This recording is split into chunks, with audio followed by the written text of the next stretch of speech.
वाढवण्यासाठी हे झोपडपट्ट्या वाढवणार, असं सगळं आहे. पण आता तुम्ही लोकांमध्ये फिरताय, एक मला असं वाटतं की पल्स आपल्याला लोकांचा कळत असतो. अनेक निवडणुका तुम्ही अगदी खासदारकीच्या देखील पाहिलेली आहे.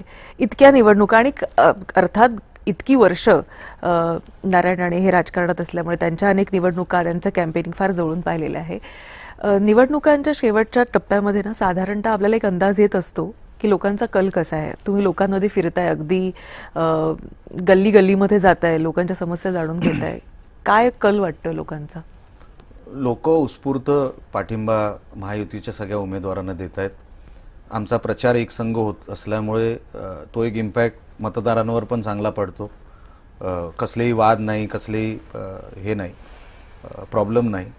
आणि मतदारांनी ठरवलं आहे की यावेळेला महायुतीला आपण चान्स दिला पाहिजे. कारण का केंद्र सरकारमध्ये हे, राज्य सरकारमध्ये हे, तर कुठे मुंबईला पैसा कमी पडू द्यायचा नाही किंवा कमी पडणार नाही. हे जर करायचं असेल तर महायुतीला मतदान झालं पाहिजे. कारण का ह्यांच्याकडे द्यायला काहीच नाही हो. उद्धवजी स्वतःच उभे राहतात आणि सांगतात ना माझ्याकडे द्यायला काय नाही. स्वतः उद्धव साहेब म्हणतात शिवाजी पार्कला, आज पण कदाचित म्हणतील. ते कशाला, त्यांचेच आमदार आहेत गुहागरचे भास्कर जाधव साहेब, ते एका शिवाजी पार्कच्या सभेमध्ये आत्ताच हल्लीच कुठेतरी बोलले की बघा उद्धवजी बसलेत, त्यांच्याकडे द्यायला काय नाही, त्यांना द्यायला काही नाहीये. त्यांना हवंय विरोधी नेते पद आणि त्यांना ते मिळत नाहीये, ते त्यांचं दुःख देखील आहेच. नाही, तो भाग वेगळा. पण जेव्हा तुम्ही जेनरिक आपल्या नेत्यांना सांगताय बघा त्यांच्याकडे आता काय नाही राहिलं, काय देऊ शकत नाही, ते त्यांचेच आमदार सांगतायत की हे आता काही देऊ शकत नाही, मग आपण मुंबई अशा माणसाच्या हातात का द्यावी जे काहीच देऊ शकत नाही. ते स्वतः म्हणतात मला बजेट कळत नाही. मग काय कळतं आपल्याला? ते मुख्यमंत्री असताना कधी मंत्रालयात गेले नाहीत. 3 वेळा माणूस मंत्रालयात गेले, 3च वेळा. म्हणजे राज्याचा मुख्यमंत्री फक्त 3च वेळा मंत्रालयात जातो. हे सगळं आणि लोकांना ना काय झालं बघा, आज पण मी किशोरीताई पेडणेकरांवर एक विषय बोललो. कोविडच्या काळामध्ये किशोरीताईने काय पराक्रम केले की बॉडी बॅग असतात, जे डेड बॉडी ज्याच्यामध्ये ठेवावी लागते, त्याची एकाची किंमत मार्केट व्हॅल्यू प्रमाणे 1600 रुपये. ह्यांनी कुठल्या तरी कंपनीची टायअप करून ती 6719 रुपयाला घेतली. हो, आणि अशा हजारोनी त्यांनी ऑर्डर दिल्या आणि त्याचा उल्लेख त्यांनी निवडणूक ह्याच्यात केला नाही त्यांच्या ॲफिडेव्हिटमध्ये.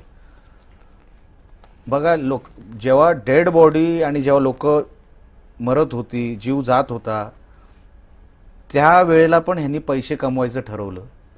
म्हणजे माणूस हळवा पडतो, मोठमोठे गँगस्टर हळवे पडतील, पण ह्यांना काय वाटलं नाही. ह्यांना वाटलं ह्याच्यात पण पैसा कमवायचा.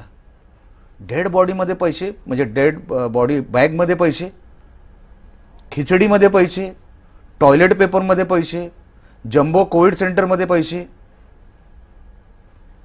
हे बेलवर बाहेर आहेत आता किशोरीताई पेडणेकर त्या केसमध्ये, बॉडी बॅगच्या केसमध्ये. तो आज सकाळी तो विषय घेतला. म्हणजे विचार करा, हे सत्तेमध्ये आल्यावर ह्यांना काय करायचं आहे, ते ह्यांना लुटायचं आहे. हे सगळे जे काय मी तुम्हाला विषय सांगितले हे तुम्ही व्हेरीफाय करून घ्या, मी सांगतोय म्हणून नाही. एक जरी ह्याच्यातलं काय चुकीचं निघालं किंवा मी काय एक्स्ट्रा बोललो तर तुम्ही मला सांगा. एवढं करणारी लोक ही मुंबईचे सेवक होऊ शकतात का? हे मालक बनायचा प्रयत्न करतायत. मी मुंबईचा कोणतरी आहे, तू कोण नाही भाऊ. जेवढी मुंबई तुझी आहे ना तेवढी माझी पण आहे. एक गरीब मराठी माणसाची पण आहे, मध्यम वर्गाची पण आहे. कोण तुम्ही? ठाकरे म्हणजे कोण? हे नाही चालणार.